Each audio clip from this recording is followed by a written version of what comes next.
Torontonians seem to be in love with their new mayor, Olivia Chow, with her having a 73% approval rating during her first month in office. Now, it should be noted that mayors of Toronto have a very strong incumbency effect, and once somebody is elected, they tend to be well liked. Or at the very least, if not liked, having a high approval rating. But what has Olivia Chow done to earn this approval rating? She seems to be the first mayor of the last three that's actually planning on tackling our debt crisis, noting that Toronto has more than a $1 billion budget shortfall. Now, it should be noted that the provincial Conservatives under Doug Ford and the federal Liberals under both Justin Trudeau as well as Chrystia Freeland have said that they don't plan on bailing out the city of Toronto. So Chow has been proposing new ways to increase revenues. One of the more controversial ones that has 52% of people opposed to it is a 1% sales tax in the city of Toronto. Outside of that, though, the vacant home tax hike as well as the municipal land transfer tax hike for homes over $3 million and on-street parking rate hikes have received a majority of support among those polled. Which goes to show that when people are given the choice and when people understand that we are in a financial crisis, they are willing to take on more taxes.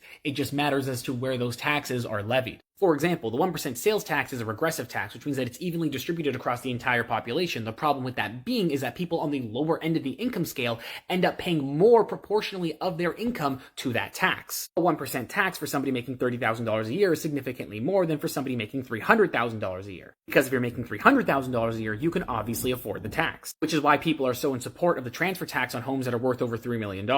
Because if you have a $3 million home, you can afford to pay a little more tax. But it's only been 1 month, so let's see how she does in the future. Do you think support for Olivia Chow will stay high, or do you think it's going to go down? Leave some comments down below.